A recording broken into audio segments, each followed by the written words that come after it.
Орой минь гахалтай орой минь. За үзэгчтэй орой минь Terminal нийтлэг студиэс бэлтгэн хүргэдэг Generation Gap болон маань яг одоо эхлэхэд бэлэн болсон байна. Манай Generation Gap нэвтрүүлгийн маань хамгийн гол онцлог гэхээр 70, 80, 90 оны төлөөллийн эмэгтэйчүүд маань хамтдаа тодорхой нэг сэдвийн хүрээнд ярилцдаг байлээ. Тэгээ өнөөдөр бас нэг сонирхолтой сэдв бид бүхнийг хүлээж байна.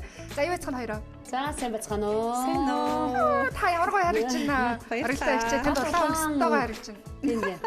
За тэгэхээр өнөөдрийн сэдвээр Оо энэ ч өнгөний уурсгалт ингэ явцсан юм уу?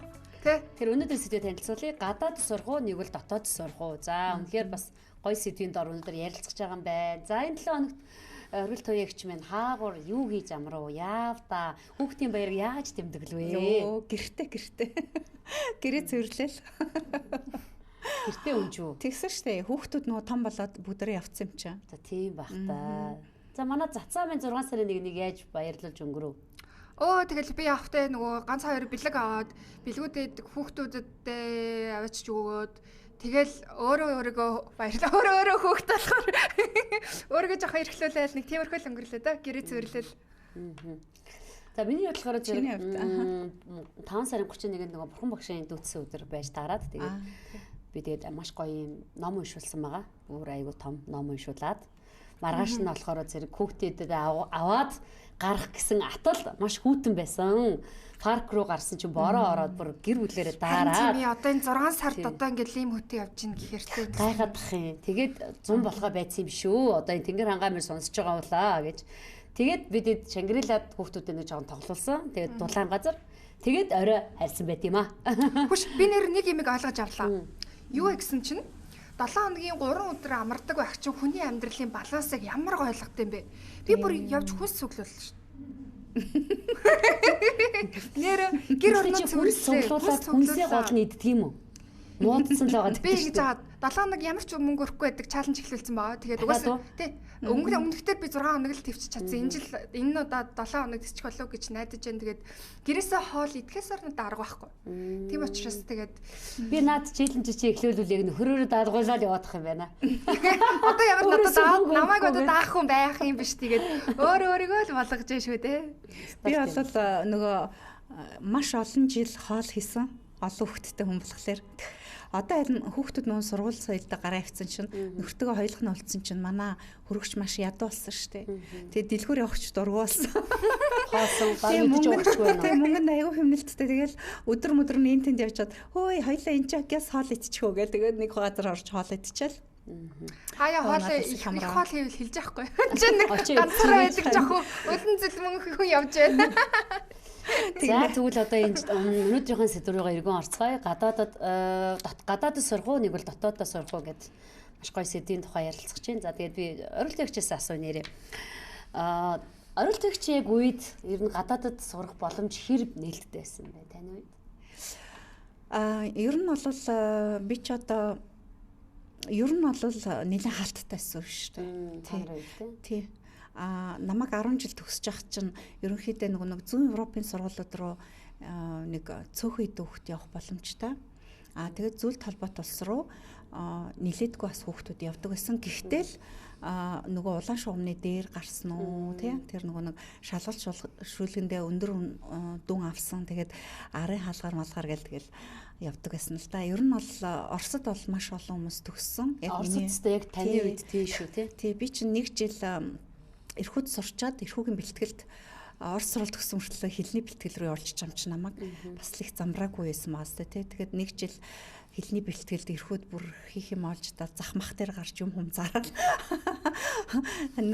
хамт сурдаг оюутнуудынхаа юмнуудыг авчгаарч зараал нөгөө өөрөө тэрүүхэндээ нэг хитгэн Орос суралт төгсөн ганц 2 3 хүүхдүүдийн л нэг байсан баг.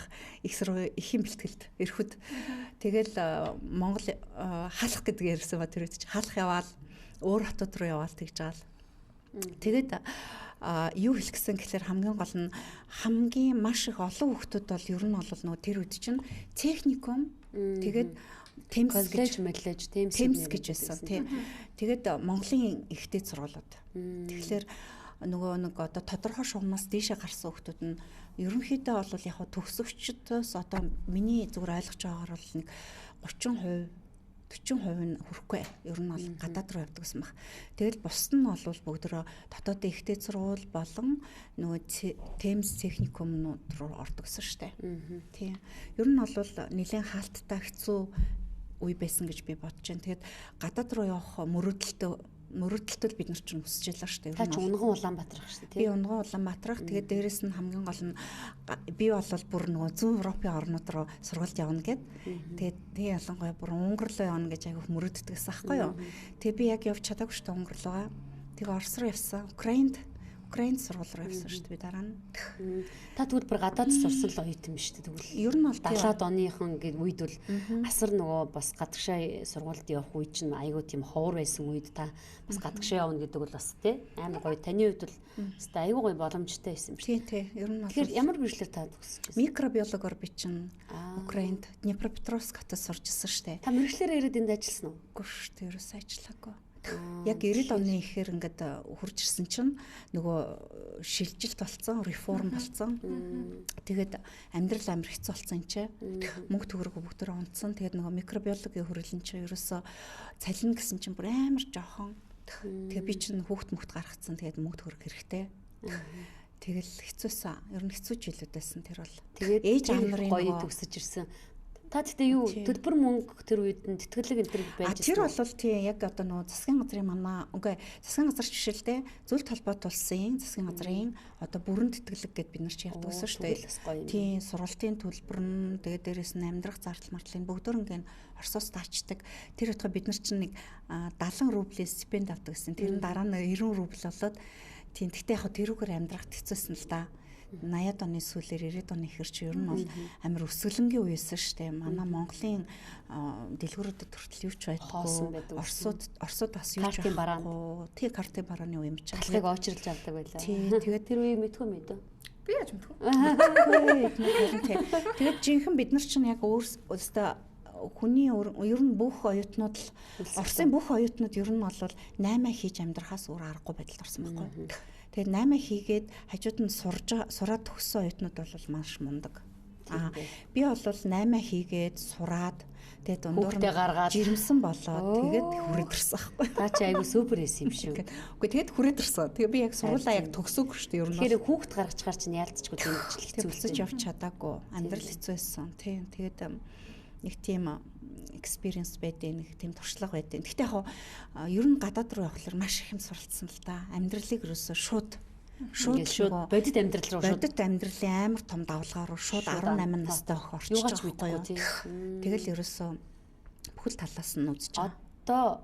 Одоо зүгээр таны бодлоор одоо эргээд энэ өндөрлгөөс эргэн харах нэ бидэрт зөвлөгөө өгөхөд ер нь Монголдоо сурсан зөв байсан уу? Нэг бол гадаадад сурсан зөв үү?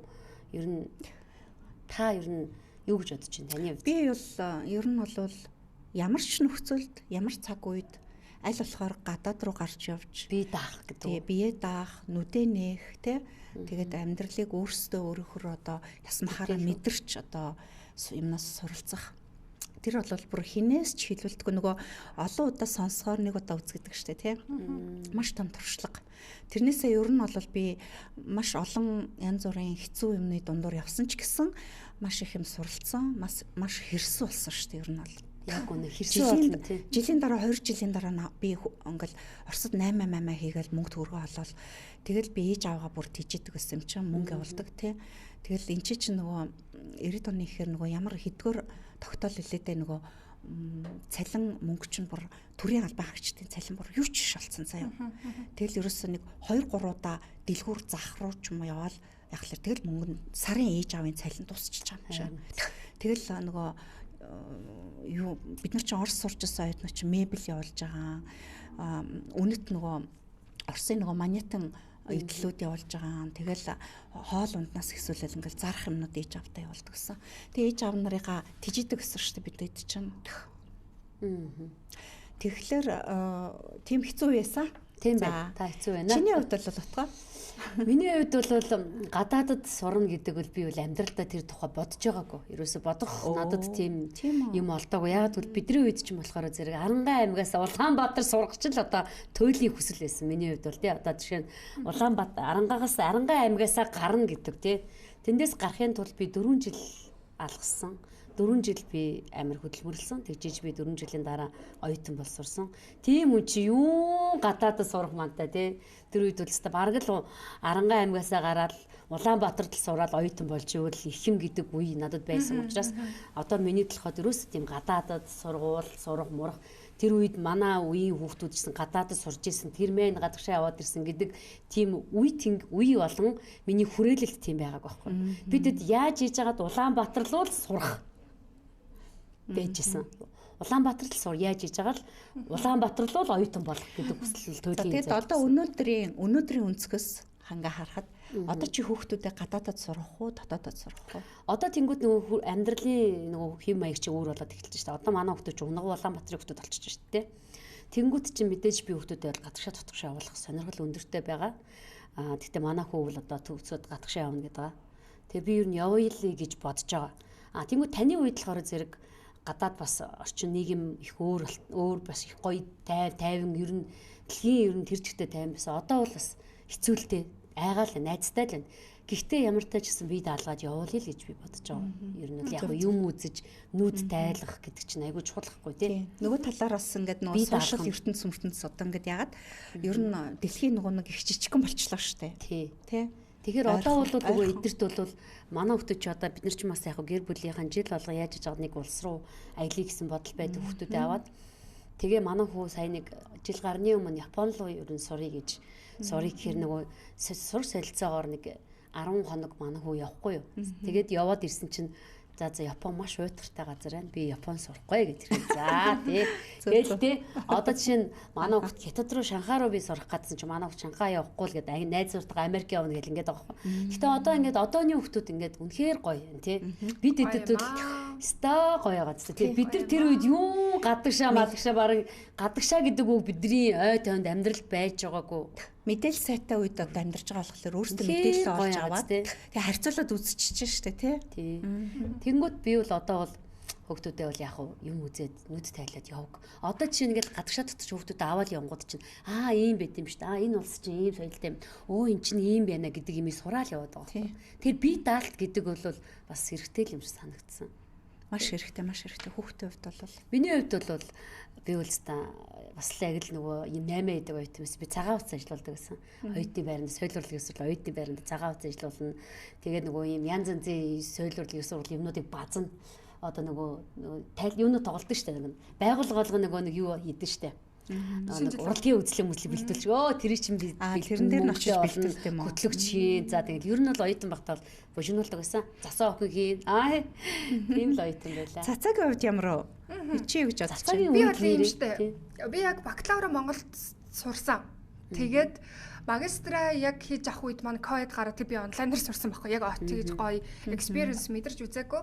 Гэхдээ одоо ингээд бодсон чинь мэдээж гадагшаа сурах үнэхээр гоё. Гэхдээ би бол Монголд сурсан онцсон гэж боддог. Яа тэгэхээр манай сургууль чи хэлний сургууль байсан байхгүй. Тэгээ баг 70% нь гадагшаа явсан. Гадагшаа яваад тэрнийх нь дахиад 70% нь буцаад 2 3 дугаар курсээс хүрээд ирсэн. Шантраад. Тийм үү? Дуусгаагүй хүрчирсэн. Тэгээд би бол тэр эдийг хурж ирэхэд би алуужаа магистра хамгаалцсан ажлын байрнаар гарцсан. Хурдын хувьд бол би хурдаа авцсан явцсан байсан учраас би бол ерөөсө харамсдаггүй л те. Одоо л юу гэж дүгнэх гээд байна гэхээр аль болох олон глобал гой найзуудтай болоод ажиллавал үнэхээр гоё. Тэгтээ хүндээ юм бэл. Яг би яг чамаг ярихаар ч бас яг тэгж чадсан. Нүү хүн л ахгүй юу? Жишээлбэл энэ Монголдоо байгаад байвал яг олон олохгүй л ахгүй. Гадаадд болоод аль тийм сэргэлэн ийм айхтар бас тийм мундаг бовж байгаа хүмүүсийг бас тэр гэхүү те. Тэгэхээр яг нэг тухайн үний яг хүний хандлага. Тэгээ одоо чинь за одоо миний ажил дээр гэхэд одоо миний удирдлагын дор байсан ч юм уу те хүүхдүүд хүмүүс залуучууд бол ихэнх нь бүр жирийн нэг тусганы сургууль сурахад болцсон байхгүй. Бүр топ сургуулиудыг бүр шилдэгүүдийн түүж байгаа төгсөө хүрээд ирсэн залуучууд байдаг. Тэгээ тэднээс бас гоё санаа гардаг. Тэгээ харангуут ямар гоё юм бэ? Би бас ингээд сурсан бол гоё хасан бахтай гэдэг бас бодол байдаг. Гэхдээ ер нь цаг хугацааны хувьд хараад үзэнгүүт би бол хурдан авцсан, хурдан ажилласан. Тэгээд хурдан ажлын туршлага олж авсан надад онсон байсан. Одоо тэгээд дахиад сурах боломж олдвол хаана сурах вэ? Гадаадд сурах уу? Сурах боломжтой. Сурын Одоо ч би чинь дандаа нөгөө гадаад хүмүүстэй ажилладаг. Даан гадаад айгүй олон үндэсний найзуудтай байдаг учраас гадагшаа явал надад мэдээж гоё юм. Тэгээ аль болох би бол Европын 50 улсыг сонгоно. Тэгээ одоо чинь ингээл Шанхай махаа бол бужигнаантай ингээл яг юм завгүй especially одоо Токио макио бол ингээл юм амьдралыг ойлгож enjoy хийх хугацаа өгөхгүй байхгүй. Тийм учраас жоохон тайван соёлыг мэдэж болох те ийм газар руу сурахыг хүсэж байна. Тэгэхээр би ч зөндөл сурлаа шүү дээ. Одоо сурал жоохон гоё соёл өндөртэй суралцж болох гоё орчинд очихыг хүсэж байна. Тайван байх. Тайван. Би бас нөгөө мастер Америкт хамгаалсан байхгүй юу? Мастерын зэрэгээ. Тэгээд би бол ер нь бол юу гэж бодож байгаа гэхэлэр явсан улс олгондоо баг очиж сурсан байгаа байхгүй тий. Би бас Монголд олон улсын харилцаа төгссөн шүү дээ. Тийм. Олон улсын харилцааны сургуулийн хамгийн анхны төгсөлт шүү дээ. Яг хойноос орж ирээд. Тэгэхээр Монголд ч сурж утсан, би Америкт сурж утсан, тэгээ Оросд сурж утсан байгаа байхгүй юу. Тэгэхээр бас их сонирхолтой. Би бол аль болох хүмүүсийг хүүхдүүдийг ямар ч байсан гадаад руу явуулж нүдийг тайлбарлах хэрэгтэй л гэж бодож байгаа. Ер нь бол ганц нэг сургуульд явахаасаа илүү гадаад явж байгаа хүүхдүүд чинь хамгийн гол нь тэр амьдралын тэр гадны соёл, майндсет тий одоо тэр тархин яаж ажиллаж байна, гадны хүмүүс яаж ажилдгийг, ажиллаа явуулдгийг, яаж сурдгийг, тэр гадаадын хүүхдүүдээс бас суралцах юмнууд маш их. Би нэр амар сайн юм олж нээсэн шүү дээ. Би чинь дандаа Монголда байж уужж байгаа л одоо олон улсад ажиллаж байгаа хүн шүү дээ. Тэгэнгүүт миний толгойд майндсет заяа гадны хүн мундаг гэдэг юм суудсан байсан. Энийг би өөрөө мэдээгүй заяа. Тэгээд ажлын байран дээр гараад яг ижил коммуникацаар яваал, яг ижил ур чадвараа гаргаад ирсэн чинь хүүшээ бид нар чи яг л дэлхийн нийтээр ижилхэн хавтгаа ижилхэн юм туулж авдаг. Яа ижилхэн хүмүүс л байсан юм биш үү? Би яад ингээ өөрийгөө дутуу хүнлээд байдаг байсан юм бол доо гэж сүүл би бодсон ш нэрөө. Бид нар ингээл гадны гой гой юм хараалангууд идэрэл гой гэж бодоод тэгээд тэрүүгээрээ энэ хүмүүс мундаг гэж бодсон юм л. Гой баярлав штэ үрдүн яасан биш тий. Ер нь бол дүгнэлт хийсэн байна тий. Би бол юунд очихлаарэ Америкт очиод яг ингээ мастерд орсон чинь би чинь нэлээд 31-т очсон байхгүй юу. Тэгэл нүбд ажилласан байсан. Би англи хэл мэл амар сайтай очсон. Тэгээд би өөстө мастерын програмыг өстө ингээл орно штэ гэж бодохгүй юу. 3 хүүхэдтэй бүр очиж байгаа штэ тий. Би 3 хүүхэдтэйгээ тэгсэн чи би просто нусаа хацартаа нассан штэ. Ер нь амар хүндэсэн надад нэгдүгürt хоёрдугаар тэгээд яг нөгөө надтай хамт нөгөө мастерт яг нөгөө бакалавра төгсөд орцсон. Дөнгөж нөгөө 22 морьтой дөнгөж нөгөө бакалавра дуусан гутаа ороод ирсэн Америк хүүхдүүд байсан байхгүй юу. Тэгс чи тэдний сэтгэж байгаа бодож байгаа. Би тэгээд бүр тэдрийг хараад энэ Америк хүүхдүүд 10 жилээ бакалавра эднэр ямар төгсөөд ямар мундаг болт юм бэ гэж би бүр ангажсан. За өнөөдрийн сэдв бол мэдээж гадаад сурах уу, тэгээ дотоодоо сурах уу гэдэг, Монголдоо сурах уу гэдэг. Энэ бол яг хаа тэгээд хувь хүний өөрсдийнх нь ер нь эцэг эхчүүдийн бас сонголт, хүүхдүүдийнхээ сонголтыг бас хүндлэх хэрэгтэй. Тэгээ бид гурийн зүгээс бол яг хаа ер нь гадаад сурвал юм үзэхээр ч юм шиг байна. Монголдоо ч гэсэн бас сурсан ч гэсэн энэ одоо Монголдоо сурах талаар гоё юмны талаар үргэлжлүүлж ярих гад байна. За тэгээд өнөөдрийн сэдвүүд бас айгуу гоё яриа өрнөж байна. Тэгээд одоо бас яг энэ сэдвийн дагуу бид хүмүүс иргэдээс нэг бас сурвалжлага авсан байгаа. Тэгээд иргэдээс үзэл бодлын талаар сурвалжлага авсан байгаа. Бүгдээ энийг хамтдаа үзцгээе. Энэ бол Монголдо эхлээд сурсан дээр гадаадд сурахаар чинь одоо юу үстэй зардал мөнгөний хувьд ч гэсэн их гарна тийм ээ дотооддоо тэгээд эх орондоо сураад эх орондоо хөрөнгө оруулаад дэвшээ илүү хөдөлмөрлүүл зөвөр байх л гэж бодож байна. Гадаадд сурвал арай илүү боловсрал эзэмшиж чадах байх гэж бодож байна. Хичээвэл одоо гадаадд сураад одоо ер нь тэгээд план B гэдэг штэ тэр үеэр Монголдо. Би Монголдо сурна. Энэ гадаадд сурна. Монголдо явж л та Монгол гоё штэ. Гадаад сурах юм. Эхлээд бакалавра Монгол сураа тэгээд магистра гадаад сурна гэж бодож байгаа. Би бол Монголдо сурсан дээр гэж боддог. Яг миний хувьд бол гадаад сурахыг бол илүү үзэж байгаа. Гадаад руу явсан дээр хаа гэж. Гадаадд сурвал илүү их боломж байгаа л гэж бодож байна.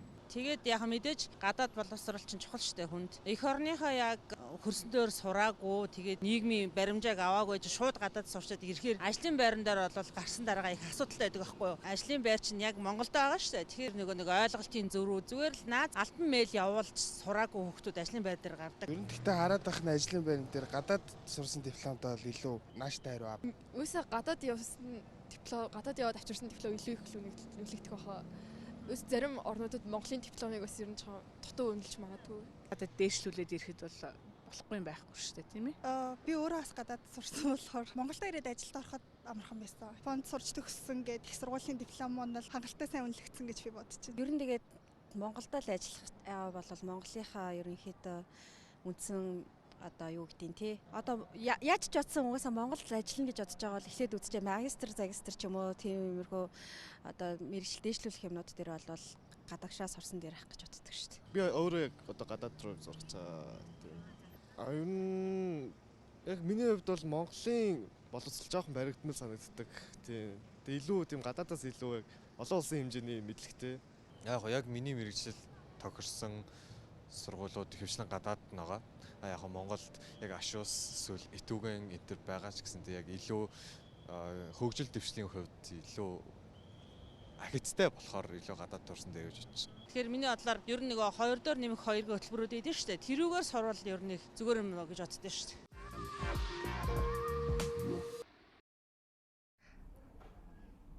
За эргэн давтан морил үзэгчтэй бид бүхэн дотооддоо сурах уу гадааддаа сурах уу сэдвийн хүрээнд хамтдаа ярилцж байна. Нөгөө сая бид бүхэн сурвалжлагыг хүлээн авч сонслоо. Тойрт маань ямар санагдав? Санал нээлж гинөө. Тийм. Гэтэ ер нь аль хүн болгоны бодол өөр л дөө. Гэтэ яг хуу ер нь бол яг хуу манай Монгол бол бас хамгийн гол нь эрх чөлөөтэй аюу гоё орно шүү дээ. Ер нь хүснээ хийдэг. Ер нь эрх чөлөөтэй Монголын уудам тал нутаг бол гоё л да. Тэгээд Монголдо байх бол би бол хүсэл сонирхол өндөртэй. Гэтэ мэдээж хүүхдүүдийн хүсэл сонирхлыг давгаа сонирх нь үнэхээр одоо яваад тэрвэл үнэхээр сайн байвал чадахгүй. Тэгээ одоо тэгэл эрүүл тэгэл зэрэлтэй. Яг сүүлийн үеийн нөгөө 10 20 жилийн одоо ингээд туршлага тий зарим нь Монголдо сураад зарим нь гадаадд сураад ингээд ерөнхийдөө ингээд нийтэд нь яах юм бол хараад ах юм бол ихэнх хүмүүс одоо хүүхдүүдээ ерөнхийдөө хүүхдүүдээ нөгөө нэг бакалаврт бол Монголдо сургачаад тэгээд дараа нь магистрт нь гадаад руу явуулсан дээр юм байна гэсэн дүгнэлтэнд хүрээд тагшгүй. Яг бакалавраар яагаад энэ ч сурах гэдэг юм гэхэлэр нөгөө илүү нөгөө нэг тий хэл соёл одоо өөрсдийнхээ одоо өв уламжлал энэ төрөйгээд тий тэр мэрийга нэлээд сайн хадгалж үлдсэн тийм Монгол иргэн бий болох гэдэг шүү дээ тий.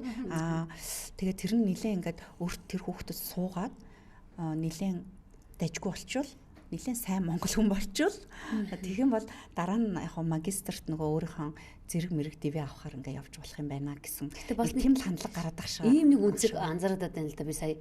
Одоо жишээ нь Монголдо буцаад ирээд амьдраа сурахаас хойш заавал гадагшаа явж сурах ямар хэрэгтэй юм бэ гэдэг тийм үнцэг бас гарч ирээд байна тий. Санал асуулгасан мань ганцхан нэг юм үзэл бодол байна. Надад бол Монголдо сураад цаашаага дэвжих одоо магистр эдрийг гадаадд сурна гэдэг нь бол нэг бодлын зөв байхгүй. Яа тэгэхээр ирээдүйд Монголд амьдрах байгаа бол бакалавраасаа ихсүүлээ нөхөө малтах хэрэгтэй. Жишээ нь яг дадлах гэж байхдаа Монгол компанид ажиллаж үзээд те танилын хүрээгээд хэлээд би танад ажиллаж үзэн шүү, ингийн шүү гэж хоорондын холбоо сүлбэгээ тэр оюутан өөрөө үсгчээд тэгээд тэмжээний нэг одоо жил ажиллачаад гарч яваад буцаа хүрээд ирэхэд карьерийн өсөлт бол пууж махгүй. Тийм. Туршлага хуримтлуулчаа те. Эхний ажлынхаа туршлага хуримтлуулчаад гэдэг шүү дээ чи те. Тэгэхгүй бол шууд одоо магистрт ороход үзэж байгаа хичээлээ ч юу хийгээд байгаа болохгүй те. Яг үнэ зөв. За үргэлжлүүлээд цөмөр хамтдаа Монгол телевизийн пэйж хуудсан дээр байршиж байгаа Монголдо суралцах уу гадаадд суралцах уу санал асуулгыг харцгаая. За ингээд санал асуулга асуухад 2200 хүмүүс хамрагдсан байна. Айгүй олон хамрагдсан шүү дээ тий. За үүнээс Монголдо сурнаа гэж бодож байгаа 1,000 хүн байна. Гадаадд 100 хүн гэж. Гадаадд сурнаа гэж бодож байгаа нь 1100 хүн байна. Тийм байна. Ингэж тийм байна. Инээж байгаа 2. Энд дээр нэг жижиг юм зүрхтэй 2. Ууралж байгаа энэ тэнцвэр гах шүү тийм. Нэг амар одоо эрс тэрс ялгаа бол харагдахгүй л. Тийм байна. Ер нь бол санал хуваагдсан байна. Яг ижил хэмжээнд баг тийм. Гэхдээ яг үндэ хичээлийн хөтөлбөрийн агуулгыг хараад үзвэл гадаад гоё л доо. Яг шударгаар хэлэхэд бол.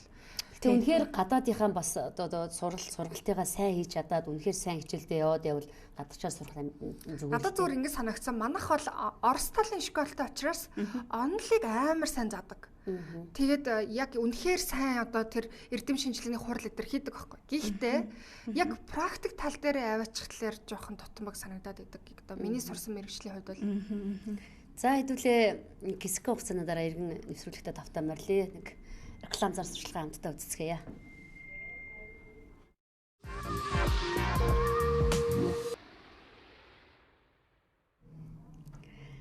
За студид эргэн давтан марлоо. Зэрэг хэлсэн би тэзээ баярлах бай. Би баярлнаа. За баярлалаа. Тэгээд өнөөдрийн юм байна. Нэвтрүүлгийн маань гол зочин маань хүрэлцэн ирсэн байгаа байлаа. Ингээд та бүхнийхээ өмнө Сэт соёо боловсролын төвийн үүсгэн байгуулагч Баасан Хүүгээ бүгдээр хамтдаа урья. За сайн байна уу? Сайн байна уу? Орой минь. Оо энэ та санд өөртөө тухтаараа суугаад хөвчөө зүгээд микрофоноо татчаарай. За орой минь. Сайн явж ирвүү? Сайн явж ирлээ. Баармоо. 6 сард нэлээд хөтөн байна. Хавар намар шимшиг, зун шимшиг. Өөртөө тааруулаад энийгээ тааруулаарай. Нэг өрн тий. За. За жинхэнэ мэн. Нөгөөтлийн. Оо за. За тэгээ юуны өмнө бас хүмүүс маань бид бүхний нэвтрүүлгийг хүлээн авч хүрэлцэн ирсэн. Энэ орой ч гэсэн хүрэлцэн ирсэн маш их баярлалаа. За баярлалаа. За тэгээ манай нэвтрүүлэг бол Generation Cap гэдэг 3 үеийн төлөвлөлийн нэвтрүүлэг байдаг. Тэгээ манай 70 оны төлөөл манай оргил тоягч байна. За би 80 оны төлөөл отхоо. За манай 90 оны төлөөл манай засвал байна. Сайн байна уу? Орой минь. За ингээ бид 3 үеийн нөхөн нэвтрүүлгийг хөтлөн явуулдаг байгаа. Тэгээд өөрийгөө танилцуулахгүй юу? За намайг Баасан Хүү гэдэг. Би одоо эрх зүйч мэргэжилтэй. Тэгээд Солонгос улсад магистр, докторт сурч ирээд одоо сургуулийн төв ажилладаг. Тэгээд манай төв маань болохоор англи, солонгос хэл заадаг. Тэгээд солонгосын нэг 50 гаруй сургуулийн төлөөлөгчийн газар хийдэг. Ийм газар байгаа. За тэгээд өнөөдрийн мэс сэдв болохоор зэрэг гадаад сурах уу, нэгвэл Монголдо сурах уу гэсэн сэдвийн дагуу бид 3-4 сошин нэлээ ярилцлаа. Тэгээд гадаадад Монголд ч гээд бас иргэдээсээ ч гэсэн ярилцлага гавлаа. Тэгээд шууд энэ сэдвийг асууя те. Ерөнхийдөө Монголдо сурсан дээр гэдэм үү? Ер нь гадаадад сурсан илүү дээр өөрийн бодол. Манайх одоо яг энэ салбартаа 10-ад жил болоод 5000 орчим оюутныг Солонгос улсад сургаж байгаа. Тэгээ тэр олон оюутнууд яваад амжилттай сурж гин, амжилтгүй сурж гин, шантраад ирж гин. Эсвэл бүр амар амжилтанд хүрээд явж байгаа ингээд янз бүрийн л кейсүүд байна л да. Тэгээд яг энэ сэдв бол одоо манай өдөр тутмын ажилтай холбоотой юм сэдв. Тэгээд би бол яг миний хувийн бодол шүү. Ингэж боддог. Гадаад гэхээр л бүр амар ингээл Монголоос хамаагүй өндөр боловсрол эзэмшүүлдэг газар гэж те хийсвэр бас хандах хэрэггүй. Ер нь нөгөө мэрэгжил сонголттойгоо л хамгийн их уйлддаг юм байна. Тий. Ямар мэрэгчлэр хаан сурах вэ гэдэг одоо тэрийг л хамгийн түрүү сонгох хэрэгтэй юм байна. Яагад вэ гэхээр одоо би өөрөө эрх зүйч мэрэгчлээ мөртлөө эрх зүйч гэдэг чинь хуульч байхгүй юу? Тэгээд хуульч мэрэгчлээ хүн хуульч мэрэгчлийг нэгэнт сонгосон бол Монголдо сур гэж би зөвлөдөг. Хуулийг. Хууль эмч. Тий. Эмч байна тий. За хуулиар жишээ авах юм бол хуульч юу хийдэг мэрэгжил вэ гэхээр шүүгч, прокурор, хэрэг бүртгэгч, мөрдөн байцаагч гэх тий. Тухайн улсын иргэн байж иж хийдэг төрийн алба байгаа. Тэгээд ихэнх улс одоо үндсэн хуулиндаа заагаад өгсөн байдаг. Шүүгч нь манай Монгол улсын иргэн байна гэт тийм ээ. Тэгэхээр яг Солонгос гэхэд яг адилхан л заасан байгаа байхгүй. Тэгэхээр манай Монгол оюутан одоо Сөүлийн үндэсний их сургуульд очиод хичнээн 1000 онц сураадч хизээч Солонгосын шүүгч болохгүй нь штэ. За тэгээд Монголдо ирээд нөгөө хүн маань шүүгч хийя гэхээр одоо хуульчин сонгож шалгаруулт гэдэг тий 100 хүн ороход одоо 10 тэнцдэг маш хэцүү одоо шалгалт байлаа. Тэр маань 100% Монголын хуулиар авч идэг. Тэгтэл нөгөө Монголын нэгч хууль үзээгүй хуульч хүрээд ирж байгаа байхгүй. Тэгээ тэнцэхгүй байх. За цаашдаа өдөр болго Монголын хуулиар ажиллана тий. Тэгтэл Монголын хууль үзээгүй ингээд байгаад байдаг. Тэгэхээр мэрэгжил сонголттойгоо л ер нь бол уйлдана гэсэн үг. Одоо энд чинь цэрэг цагдаа, төрийн алба, онцгой байдал гэдэг иймэрхүү мэрэгчлүүд бас орно. Одоо манай дотоод хэргийн их сургууль үнгүү бэлтгээд шууд ажилт нь одоо ингээд томилоод өгдөг юм байхад бид нар амар өндөр зардлаар очиж гадаадд очиж цагдаагаар сурах шаардлага байна уу тий? Тэгэхээр ингээд мэрэгжил сонголттойгоо уйлдана. Тэгэхээр тэгвэл ямар мэрэгчлэр гадаадд сурах хэрэгтэй юм бэ гэж тий? Миний одоо энэ 5000 оюутан явуулахдаа би бүгдэнд нь л хэлжсэн. Одоо манай Монгол улсад бэлдэж эхлэегүй байгаа нэн шаардлагатай тийм гоё мэрэгчлэр сурч ирээрээ. За жишээлбэл энэ дээр бол системийн аюулгүй байдлын инженер гэдэг байна тий одоо хакер инженер гэх юм уу тий. За одоо ингээл төрийн байгууллага, хувийн хвшлийн байгууллага. Одоо манай Сэцоё гэхтэл өөрийн вебсайт, пэйж хуудасаа алдмааргүй л биш үү те. Тэгтэл тэрийг хамгаалах одоо тийм мэрэгчлэлтнийг одоо Монгол улс бэлдэж эхлэегүй байна. Тэгтэл одоо нөгөө Солонгос улсад, Япон, Америкт те ямар хэмжээнд бэлдэж байгаа вэ? Ийм мэрэгчлүүд байна. Энд бас одоо манай хүнсний аюулгүй байдлын одоо байгалийн шинжилгээ ухааны маш олон гоё мэрэгчлүүд байна. Инженерийн маш гоё мэрэгчлүүд байна. Ингээд тийм одоо Монголд байхгүй мэрэгчлэр сурч ирээсэй гэж хүсдэг. Тэгээд одоо манай агаарын бохирдол, хөрсний бохирдол, зам хот төлөвлөлт ямар вэ? Ийм мэрэгчлүүдээр сураасай. Гадагшаа явж байгаа хүүхдүүдийг би тэгж хараасаа гэж хүсдэг. Тэгээд яг одоо ингээд явж байгаа хүүхдүүдийг бид нар ингээд Солонгос явуулахаасаа өмнө яаж хийж байгаа л мэрэгжил сонголт руу н орчод идэв. Тийм дээ. Ямар мэрэгчлэр сурч байгаа ингээд. Тэг үнэхээр хуульч болно гэж байгаа хүүхдийг би битгий яваа гэд үлдээчдэг. Уул нөгөө зуршлах гад байдаг тий. Тэгсэн мөртлөө үлдээчдэг. Гэхдээ тэр хүний одоо бүхэл бүтэн амьдралын нэг хуудас штэ тий. Тэгэхээр бид нар боловсролын байгууллага бас тийм ёс зүйтэй байх хэвээр. Тэгээд ингэж яриа явуулсан чинь бүр юм мэрэгжил сонголтын зөвлөх шиг сүулдэ болоод тэгээ маш их эцэг эхчүүд хүүхдүүд манай дээр ингээд ирдэг. Ямар мэрэгчлэр сурах уу? Солонгосын айл сургууль гоё. Яг IT инженер, софтвер хоёрын юугаараа ялгаатай ингээ тий. Тэгж их ирдэг болсон. Одоо манай дээр яг л над чинь тулгараал ямар юм мэрэгжлийн дуртай бай гээл. Ээж аав нь бас нэг гайгүй юм өчгөө л байдаг тий. Яг л болохгүй байгаа л. Наад чинь бол одоо яг мэрэгжил сонголт хамгийн чухал. Тий, одоо ингээ мэрэгжил сонголт ярихаар яг одоогийн одоо Солонгос руу жишээлбэл хүүхдээ явуулж байгаа, одоо оюутан болж байгаа хүүхдүүдийн эцэг их нь 80-ад оныхон байгаа байхгүй юу? Тэгээ 80-ад оныхон юу гэж боддог вэ гэхээр өөрсдөө их нөгөө тулгын шаардуулаад юм уу мэрэгчлээ тэгээ сонгоцсон байд юм уу? Хүчээр орон сонгоцсон юм. Хүүхдээ өөрөө л мэдгээд байдаг. Тэгээ нөгөө өөрөө л мэдгээд тахаар хүүхд ерөөсөө мэрэгжил сонголцохгүй маш том шийдвэр учраас эргэлзээл байна. Тэгээ бид нар зөвлөд өгье гэхээр бүр ингээд нэг бол инженер болно гэж яриад, нэг бол бүр мейкап артист болно гэж яриад бүр тэгээ ингэж өсрөдөг. Тэгээд одоо бид нар ингээд найзуудаа бас их дагаж явж байна. Тий. Манай найз тийм мэрэгчлээ болгочмж би бас тийм болчих ч тий. Өөрийн тийм ухаангүй юм аашаа гэж би ингэсэй гэж боддог. Ер нь эцэг эхчүүд одоо тэр одоо хамгийн чухал шийдвэр шттэ насан турш нь өөрөөс нь салшгүй тий. Өөрийг нь одоо брэнд болгож байгаа тэр мэрэгчлээ өөрийнхөө зан чанар, амьдралын хэв маяг, зорилго тий. Тэгээ ийм зөвлөдтэй яг уялдуулаад мэрэгжлийн одоо зөвлөх үйлчлэгээ байна уу тий. Бүр болохгүй бол одоо бид нар дээр ирвэл бид нар чинь бас нэг 5000 оюутан явуулсан газар бас нэг чиг баримжаатай байдаг. Тэгээд ирээд нэг чиг баримжааг нь хамт яваад явахгүй болол гэртээ хоорондоо ярихаар муудалцаад идэг. Яг одоо хүүхд нэг амар дэврүү мөрөөдөлтөө ингээл том юм ингээл ярихаар эцэг их нь чи чадахгүй гээл тэгэхээр муудалцсан үстэй тий. Эсвэл ингээл манай удмын бүх тасарлаа гэдэг бас уурлна үстэй тэр хүүхд чинь. Манай удмын имж тасарлаа. Манай удмын урлагийн. Заавалгаас урлагийн хүмүүсүүд ер нь тэр тал дээр айгу баг. Дөрвөн хүүхдээ тий. Нэгэн заавал юм бол гэж тулгаад ч юм уу. Тийм байдлаас өвлөө ойлголцол үүсээд хоорондоо ярилцгаа болцсон байт юм бэлээ. Тэгэхээр нэг урдагч итгээд хажууд нь байгаад багш нь ч юм уу зөвлөх байх юм бол ингээд ойлголцолд хүрдэг. Тэгээ энэний араас сайн яваасаа би ингээд одоо хамгийн их харамсаж байгаа зүйл одоо манай хүүхдүүд ихэнх нь бизнес удирдлага юм уу сэтгэл судлал хоёроор сурна гэдэг болчих. Яа тийм. Тийм. Тэгээд одоо бүр ингээ гадагшаа айгүй өндөр өртөгтэй явж сурж иж.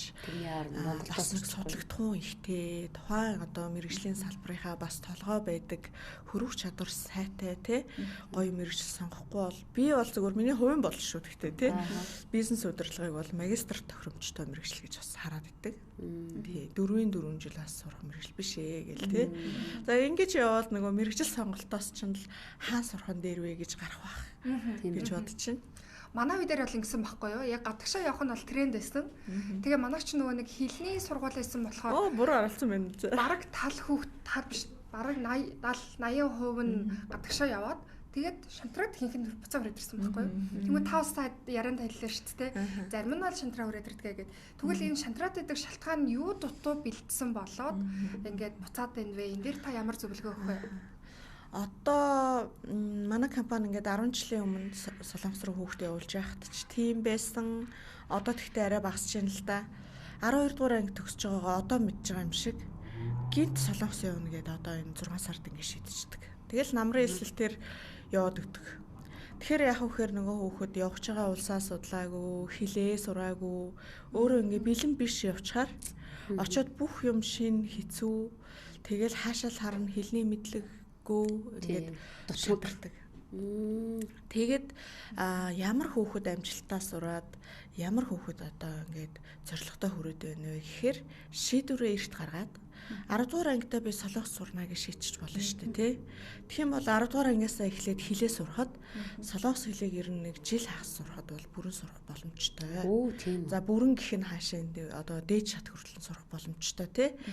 Тэгэхэд нөгөө хүүхэд чинь одоо ингээд 12 дугаар ангидаа одоо шийдчихэж байгаа хүүхэд ингээд ер нь оройтоод жоохон бэлтгэлгүй явчихж байгаа. Хэлтэн дээрээ очиж. Тэгээ нөгөө хүүхэд маань очоод англи хэлтэй ч юм уу өөр хэлтэй суурьтай байгаад эсвэл өөрөө айгүй тийм зоримог хүүхэд байгаад ард нь гарахгүй бол англи хэл ч юм уу гэрээсээ гарч үзээгүй тэгснээ үсэгч мэдгүй ингээ явчихар чинь шантралт үүсэж байгаа. Тий. Тэгээд би 10 дугаар ангидаа мэргэжлээ сонгож очие. Тэ? За бүр яг сонгож чаддгүй маа гэхэд одоо түрүүн хэлсэн шиг IT юм уу, компьютер юм уу нэг чиглэл бариад авцсан тий. Явж явах юм бол яг тэр чиглэлдээ бэлдээд нөгөө хүүхд маань 12-оо төгсөхөд өндөр оноотой төгсчүүл шууд тэтгэлгээр явж байгаа. Амжиргааны зарлаа аваад тэгж явах боломж байгаа. Тэгэхээр хүүхдүүдийг би эрт одоо шийдвэрээ гаргаасаа. Ааха, яг үнэ. Өстой чухал point. Тийм байж. Тий, одоо тэгээд нөгөө хүүхд чинь хуульч болох нь угаасаа өөрийн шийдвэр болчвол гадагшаа явах шаардлагагүй болчихж байгаа сте тий. Тэгээд за тэгвэл хуульч нар ерөөсөө гадаадд сурах хэрэггүй юм уу гэхээр би чи өөрөө гадаадд сураад ирсэн хуульч байгаа даа штэ тий. Би яасан бэ гэхээр бакалавра Монголд төгсөөд тэгээд магистр докторт бол гадагшаа явахад маш тохиромжтой байдаг. Ер нь ингээд би хүүхдүүдийг одоо оюутан байж байгаад сургуулаа хаяал 3-4 курстай хайцсан. Ерөөсөө энд бүтэхгүй нэ солонгос явлаа гэдэг. Ихээр нь жоохон гүрээгээ төгсчихөө. Магистрт яв гэж их зөвлөдөг. Тэгээд магистрт явахаар яах вэхээр нэгдүгээрт нас бид хүрээд тэгээд их хэл дээр ямар нэгэн одоо мэргэжлийг эзэмшээд тэгээд гадагшаа яваад юу сурах юм бэ гэдгийг ойлгоцсон байдаг. Тэгээд 4 жил нөгөө хүн чинь одоо англи хэл ч юм уу ямар нэгэн хэл сураад тэтгэлэгтэй явахаас нөхцөл бүрддэг. Тэгээд солонгосын магистр бас маш гоё. Магистр гэдэг чинь одоо насанд хүрсэн бас нэг эдийн засгийн ээж аваасаа тусалцаа авахд хэцүү болсон нас байгаа шүү дээ тий. Тэгэхээр тэтгэлэг авах болон цагийн ажил хийх хоёр бол маш чухал. Тэгэхээр нөгөө солонгосын магиструуд яадаг вэ гэхээр хичээл нь нэгдүгээрт 3 сар хичээлээд 3 сар амарчдаг. Тэгээ хичээлж явахдаа одоо хичээл сонголтоо нэг өдөр тавьж чадах юм бол ганцхан өдөр хичээлдэг. Тэгээ бусад үед нь ажил хийгээд тэгээ солонгосч одоо сарын цалин 8-10 сая болж байгаа юм уус шүү дээ тий. Тэгэхээр нэг яг солонгосын цалин уу? Тий. Бас айгүй өндөр юм. Тэгээд яг эд одоо ийм шин төгсөгч мэргэжлээ эзэмшсэн байгаа залуучууд маань нэг орчноос олоод өөр газар очиод ингээ ирэх юм бол нүдэн нээгдээд маш гоё болж ирдэг. Тэгээ бүр гэр бүлэрээ оршин сууж болдог. Аав ээж одоо эхнэр нөхөр хүүхэд гэдэг хүмүүсээ тагалдуулаад гэр бүлэрээ нэг орчноос олоод 3 жил амьдарчаад ирвэл гоё байгаа зү тий. Маш гоё та. Тийм шиг бацаад юм бэл ч тий. Ер нь бол нэг сонирхсан байхгүй зүгээр л яг солонгос нэг хүүхдүүдээ нэг сургангаа зүгээр нэг яа гэсэн чинь таны нас хэдвэг сонсоод ихчээ та боломжгүй байна гэх. За баярлалаа баяртай гэсэн. Энэ ер нь юм байдаг нөгөө нэг сургууль төгсөөд хэдэн жил болсноос шалтгаалдаг. Одоо ингээд 38 настай мөртлөө би нодлон магистр хамгаалцсан байвал шин төгсөгч болчихж байгаа. Тэгэхээр нас цаагдахгүй. Тэр чи би бүр сургуулиуд төгсөө бараг 20 хэдэн жил болцсон хүн чи одоо. Тэгэхээр сурах зорилготой гэж харахгүй мэлээ. Ажил юм гэж бодоод байгаа шүү тий. Ажил чинь гэж байгаа. Тэгтээ яг одоо тасралтгүй одоо төрийн байгууллагт ч юм уу та жишээлбэл жүжигчнэр төгсөөд тасралтгүй жүжигчин хийцэн байна шүү дээ тий. Тэгээ одоо нэг ингээд өөрчлөе гэд ингэж бас болно. Тэгэхээр төгсөөд юу хийж байгаа вэ? Яг сурах зорилготой юу гэдгийг нотлох нь чухал. Тийм. Тэгээд манай дээр одоо бүр юм хэл шаардахгүй шууд магистрийн эсэлт хийгээд очингуудаа хэлний бэлтгэл давхар сурч болдог. Магистрийн хөтөлбөр орж ирээд энэ дээр маш олон залуучууд явж байгаа. Тэгээд 6 сарын дараа гэр бүлээ аваад бүгдээрээ хэлтэй устаа тэгээд ажилтаа төрөлтөө байж байгаад ирэх юм боломжтой болсон. Магистрийн хөтөлбөр дээр юу ажуулт юм болов? Англи хэлээр байж болт юм болов? Болдог. Англи хэл дээр байдаг. Тий, бакалавр, магистр аль нь англи хэл дээр байж болдог. Гэхдээ одоо ингээд Солонгост очоод англи хэл дээр магистрт сурна гэдэг чинь тухайн ангийнхан чинь англиар одоо хичээл сонсох нь байна. Багш нар чинь англиар заах нь байна тий. Тэгэхээр ингээд тодорхой мэргэжлүүд дээр зааж өгсөн байдаг. Одоо бизнесийн удирдлага, олон улсын харилцаа, эсвэл зарим одоо инженерийн сургуулиуд зарим нэг инженерийн ангидаач гэх юм уу тий. Тэгж зааж өгсөн байдаг. Эсвэл очоод солонгос хэлний нэг тодорхой нэг ярьдаг төвшний ч юм уу хэлтэй очичоод хичээл сонголтоо зөвхөн англи хэл дээр сонсоо явуулчих бас болдог. Тий. Тэгвэл гоё юм шүү дээ. Тий. Тэгэхээр англи хэл дээр бол сурах бүрэн боломжтой. Ер нь тэтгэлийн холдос зэрэг юм байна. Яана би агуу санаачраад их басах гэдэг байна. Магистрийн тэтгэлийн холдос зэрэг юм бол ер нь бол Солонгос улс хамгийн өндөр тэтгэлэг өгдөг, тэтгэлгийн хамгийн амархан өгдөг улс. Ерөөсөө л тавьдаг шаардлага нь та манай хэлийг дунд түвшинд сурсан бол 50% тэтгэлэг өгье. Дээд түвшинд сурсан бол 100% тэтгэлэг өгье. Англи хэл дээр мөн ялгаагүй. Тэгээд ихэнх одоо монгол оюутнууд, монгол хэлтгүүд гадаад оюутны хэлцэлтгээ тусдаа явдаг. Тэгээ гадаад оюутнууд маань нэг 50% тэтгэлэг бол авчдаг. Тэгээ төлбөрийг бодох юм бол нөгөө 6 сарын нэг семестр болчихж байгаа шүү дээ. 3 сар хичээлээд 3 сар амраад. Тэгээ 6 сарын төлбөр нь монгол мөнгөөр нэг 10 сая байгаад тэндээсээ дийлэнх нь одоо 50% авчдаг. 50% авлаа гэхэд чинь 6 сар тутамд 5 сая төгрөг төлнө гэсэн үг. Тэгээ нөгөө нэг ганцхан өдөр хичээлдэг хүн чинь сарын 8 10 саяын цалин авчдаг улсад байгаа болохоор хангалттай нөгөө төлбөрөө төлөөд сураад мөнгө хураагаад солонгосын магиструуд чинь хамгийн өнгөлөг тийм сурч чаддаг юм улс байгаа. Тийм байна. Энэ тун удахгүй болох гэдэг 6 сарын 7-нд юу Study Spark Day гэх тийм болох юм байна шүү дээ. Нэг ивент болох гэж байгаа юм тийм ээ. Энэний тухай мэдээлэл өгөх үү? Манайх болохоор одоо нөгөө солонгосын боловсролыг одоо зуучилж байгаа юм газар байгаа шүү дээ тий. Өмнө нь миний үед би одоо нэг 15 жилийн өмнөх юм ярьж байна л да. Зүгээр харанхуу ингээд тэнд байдаг нэг хамаатандаа материалаа явуулаад тэгээ ямар нэгэн сургууль одоо ингээд харанхуу очиод ороод байдаг байсан бол одоо нөгөө солонгосын сургуулиуд чинь төлөөлөгчийн газраараа зөвхөн дамжуулж эсэлтээ аваад тэгээ мэдээллийг маш сайн хүргэж эсэлтээ авдаг болсон байгаа. Тэгээд бид нар яриад сүүлдээ одоо манайх чинь жилдээ 1-2 удаа боловсролын экспо гэж зохион байгуулад тэгээ солонгосын одоо 50 гаруй сургуулийг ураад Монголд шууд одоо сургуулийнханд танилцуулгыг хийлгээд оюутан сургууль хоёрыг уулзуулдаг арга хэмжээ хийдэг. Тэгээ энийг болохоор 4 сард хийцдэг. Тэгээд одоо яг төгсөж байгаа хүүхдүүдэд маань зориулаад тодорхой 2 сургуулийг сонгоод энэ бүтэн сая өдөр буюу 7-нд арга хэмжээгээ хийж байгаа. Энэ дээр юу болох вэ гэхээр тухайн сургуулийн одоо танилцуулга элсэлт явагдаад сургууль маань одоо элсэн хүүхдүүдтэй 20-100% тэтгэлэг өгч байгаа. Ямар гоё. Тийм. Манайх болохоор онгоцны билет бэлгэлж байгаа. Вау. Ийм арга хэмжээ болно. Азтангандаа онгоцны билет гэх юм уу те? Тий. Special gift гэд би бас цамц момц гэж байгаа юм. Тий, тэр. Завчны цамц авъя да. Тэгээ энд болохоор ер нь насны хязгааргүй. Одоо манай магистр нас цаахаа болцсон шүү. Та явж болно. За би нэг асуусан чинь та их чим энэ насыг сонсоо та боломжгүй байна гэсэн шүү дээ. Тэгээд ер нь ингээд хэлний бэлтгэл, бакалавр, магистр, доктор, коллеж гэд бүх шатанд хэлэх боломжтой. Тэгэхээр ямар хоёр сургуулийн төлөөлөгчд гинэ?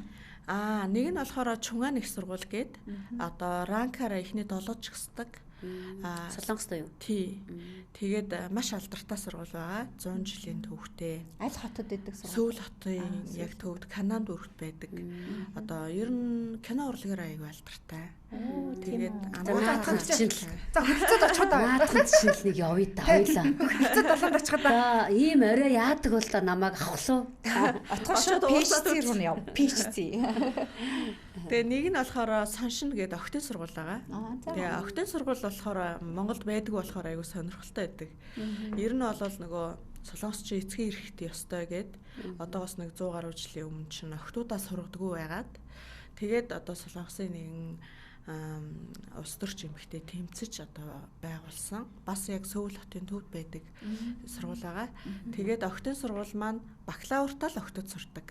Магистр докторт нь эрэгтэй оюутан сурж болно, хэлний бэлтгэлт нь болно. Тэгээд охидын сургуулийн их сонирхоод манай хөвгүүд их ордог хэлний бэлтгэлт нь. Тэгээд октын сургуульд октуудаа явуулах их дуртай байдаг. Аюулгүй байдал одоо тэгээд октод октын сургууль сурч үзхийг бас их хүсдэг. Тийм байгаа. Тэгээд энэ хоёр сургууль маань болохоор хоёулаа Солонгосын шилдэг магадлалыг тэмдэглэгдсэн сургуулиуд. Тэгэхээр яг үгээр бид нартай хамгийн хамааралтай нь аюул олон үзүүлэлттэй л дээ. Виз гаралт нь 100% байдаг. 100. Одоо сургуулийн өөрөө оюутнаа батлан дааж даах хэмжээний тийм сургуулиуд ирж байгаа. Тэгээ манай одоо нөгөө 4 сарын экспон дээр маань шийдвэрээ гаргаагүй байснаа эргэлзэж исэн хүүхдүүд маань одоо энэ нэмэлт хэс дээрээ хэсэж болно гэсэн үг. Тэгэхээр одоо маш олон ер нь сургуулиуд иймэрхүү одоо боломжууд байгаа шүү дээ. Одоо энэ сургууль явуулдаг, ингээд хамааруулдаг. Тэгээ одоо бусад яг энэ сургалтуудаас танах юугаар ялгаатай бэ? Танахыг яагаад би сонгох ёстой вэ? Манай байгууллага болохоор за нөгөө байгууллагын нэг одоо ажлын уур амьсгал нь болохоор гэр бүл шиг байдаг хоорондоо. Их гоё юм гэгээлэг гоё хамт олон бий болцсон. Дээр нь Солонгост ер нь төгсөгч нараас бүрдсэн байдаг. Тэгээ өөрсдөө сурж ирчээд дараагийн явж байгаа дүүнэртээ зөвлөж байгаа байх нь шүү дээ. Тэгэхээр маш бодиттой юм зөвлөгөө өгч явуулдаг. Дээр нь болохоор бид нар зөвхөн нэг төлөөлөгчийн газрын статус буюу төлөөлөгчийн газар нь болж чадсан сургуулиудаа л эсэлт хийдэг. Тэгэхээр одоо хамгийн найдвартай ийм газар. Тэгээд манайх одоо бусад газраас одоо нэг давуу тал байдаг нь юу вэ гэхээр үйлчлэгээнийхээ хөлсөн дотор баахан үнгүй юм оруулсан байдаг. Тэгээд тэднийг бодох юм бол өөрөө очоод тэгээ явсан ч адилхан гарах зардлаар одоо ингээд манайхаас үнгүй ер нь ментор үйлчлэгээ авч байгаа гэсэн үг. За манайх нэг зуршлын хөлсөн нэг сая 300 мянган төгрөг байлаа гэж бодоход бид нар нэгдүгürt үнгүй тосоод өгчөж байгаа юм. За энэ чанаас одоо сөүл рүү машин дуудаа хөргүүлвэл хэд болох вэ те 4-500 мянган төгрөг бараг болно зөвхөн хүргэлт нь. Тэгээд дээр нь одоо бид нарын орчуулгын үйлчлэгээ, шуудан, зөвлөх үйлчлэгээ гэдэг эдгээр бүгд багтсан байдгаас гадна нөгөө оюутан маань дахиад очоод бакалавр одоо хэлний бэлтгэлээс дэвшин штэ те дэвшигтэн дахиад аплайг нь хийж өгдөг. Дахиад орчуулаад зөвлөөл менторлол те за таны энэ дунд буюу топ 3 оноонд чинь хамгийн дээд тэтгэлгийг энэ мэргэжилтээр энэ сургууль өгч байна. Та тэдний дотор ийм материал бүрдүүлж өгөх юм бол элсэх боломжтой гэд дараагийн эсэлтийг хийгээд өгдөг. За тэгээд эцэг эхчүүдэд болохоор бид нар айгүй нэр хүндтэй яагаад вэ гэхээр хүүхдийнх нь эрс дөнгө байнга танилцуулдаг. Нөгөө нөхөр чинь ингээл би л онц сураад байна гэдэг байгаа мөрчлөө таслаад яваад иж болно штэ тий. Тэгээ тэрийг нь айгүй сайн танилцуулж өгдөг. Ер нь эцэг эхийн үүргийг сургуулийн өмнөөс хүлээдэг. Тийм байна. Тэгэд ийм гурвалсан одоо эцэг их оюутан сургууль гэдэг ийм холбоог одоо хэлний бэлтгэлтэй нийлүүл 5-6 жил одоо хэдүүлээ гэр бүл болоод одоо тэр Монголынхоо нэг болсон хүчнийг бэлддэг ийм давуу талтай байгууллага байгаа. Тийм. За баярлалаа. Ямар ч тач гэсэн өнөөдөр бас хүмүүс хүрэлцэн ирээд бас одоо яг миний одоо надад бол бас аюу хэрэгтэй байхгүй яг одоо энэ жил 11 12 дахь ингээд төгсөж байгаа маш олон хөөрхөн дүүнэртэй бас гоё хэрэгтэй мэдээлэл өглөө. Тэгээ би одоо бас яах вэ? Хүүхдээ нэг сонсоол, нэг болоод, нэг загнаал наадах чи хэрэггүй штэ гэл ингээд яг тийм байгаа даа. Тэгэхээр яг ийм мэргэжлийн байгууллагад нь хандах юм бол бас яг иймэрхүү юм байдлаар гуравтайгаа итгэж гарч ирэх юм бол бас хүүхдийг сонсох юм байна л да. Тэгээ хүүхдтэй ярилцсан бид нар ингээд ярьчих юм бол шууд загнаа тасалчаад байгаа байхгүй юу? Тэгээ тэгэхээр яг ингээд гуравтайг ч итгээд бас гарч ирнэ гэдэг бол айгүй зүв байна л да. Тэгээд ярилцах юм бол айгүй зүв юм байна. Тэгээд ямар ч өнөөдөр бид хүний урилгыг хүлээж авч хүрэлцэн ирсэн бас өгөөдөө маш их баярлалаа. За баярлалаа. Маш их баярлалаа. Тэртээ 10 хэдэн жилийн өмнө ийм байгууллага байдгийг мэдсэн бол ээж аваад агуулад очихгүй. За ингээд танд хүрэлцэн ирсэнд маш их баярлалаа. Үзэгчдээ бид бүхэн хэсэг хугацааны рекламны дараа студид эргээд үлдэнэ.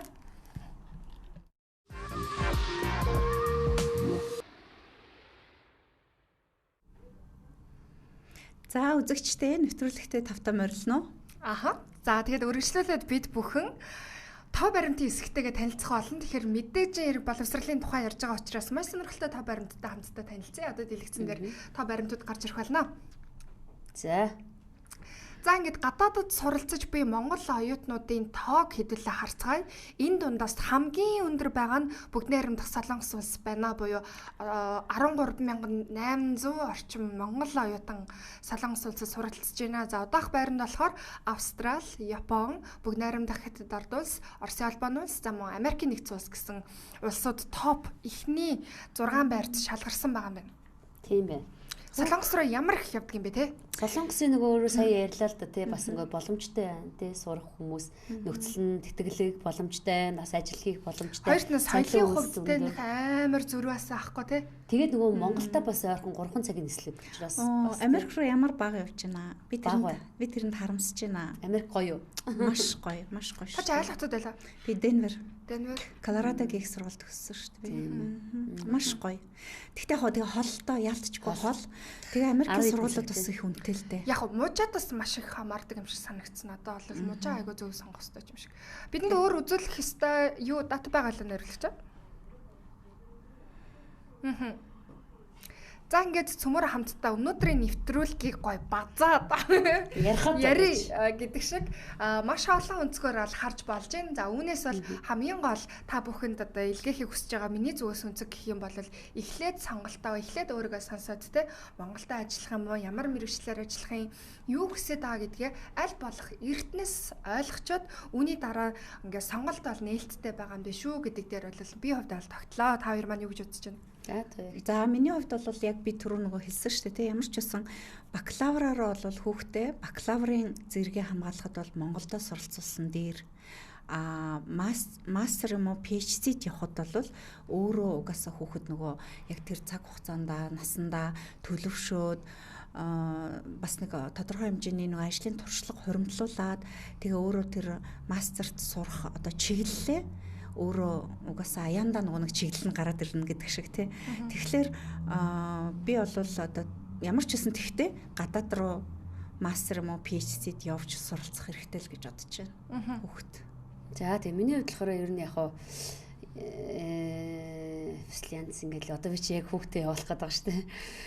Тэгэхээр одоо мэдээж гадагшаа бол санхүү гэдэг бол мэдээж нэгдүгээрт хамгийн түрүүнд байгаа тий. Санхүү тэтгэлэг авах. За тэгээ хүүхдээ өөрөө гадагшаа явал бие даах. Тэр хүүхд яг үнэхээр гадагшаа яваад бие даагаад үнэхээр мундаг сурч чадах уу гэдэг дээр ярилцах. Тэгээд дараа нь бол мэргэжлийн сонголт гэдэг бол угаасаа хамгийн чухал юм. Нэг бид нар ингээ хүчээр нэг мэргэжил сонгоод өгчдөг нөгөөт нь таалагдахгүй байгаад 1 жилийн дараа 2 жилийн дараа сургуулаа хаяад ирэхийг үсэхгүй. Тийм учраас хүүхдтэйгээ ярилцах зөв байна. Сонголт хийх хэрэгтэй юм байна. Тэгээ би бол ер нь бол одоогоос хүүхдийг ер нь явуулж биеийг даалгах сурах хэрэгтэй. Да ялангуяа эрэгтэй хүүхд. Яг бол эрэгтэй хүүхд чинь энэ амьдралыг тэр чигт нь авч явах. Эрэгтэй хүүхд дүүнэрээ авч явна миний үчин. Тэгээд бас ингээд эрэгтэй хүн гэдэг чинь ерөөс амьдралыг тэр чигт нь бас гоё авч явдаг учраас ер нь би бол хүүг бол ер нь бол гадагшаа явуулна гэж бодож байгаа юм. Ер нь явж биеэ дааж сурах хүмүүстэй харьц, нийгэмтэй харьц гэж би бодож байна. Охтуудыг бол бодолцсноо гэж. Одоо манай найзлаар бас гайхаж байгаа. Би ч нөгөө 2 охиноо 10 дугаар бүгд гадагш. Тий 10 дугаарын төгсөнгүүт нь 2 охиноо хоёуланг нь гадаад одоо хайртай тий бакалаврт явуулсан баа штэ. Яг 2 өөр газар лу. Тэгсэн мэтлээ өөрөө энэчнээс нөгөө бакалавраа бол Монголд сурах хэрэгтэй гэдэг яриад байдаг. Тий гэхдээ яг амьдралаас өөр юм яриад шүү та. Харин тий өөрийнхөө амьдралаас өөр юм уу. Тий гэхдээ яг ер нь бол нөгөө олонх би ч нөгөө олонх нөгөө 70-аад оны төлөөллийнхаа хүмүүсийг бас төлөөлж байгаа болохоор тийм яг өөрөө бол яг өөрийнхөө өнцгөөс харахад бол ярих юм бол явуулсан дээр яг би чамтай санал нийлж байгаа байхгүй юу. Ер нь л явуулсан дээр өөрөө явж чадаагүй юм чи хүүхдүүдэд ядаж явуулъя та гэж бодсон шүү дээ. За төгсгөлд нь би өстой гой бөөр хийлээд дуусгачих чаа. Тэгчнэр бүсгэж шүү дээ. Ер нь гээд хүүхний хичээл зүтгэл шүү, хүний хандлага шүү, хүндээ шүү. Тийм учраас хүн та өөрөө эхлээд өөрийгөө жоохон сонсоорой.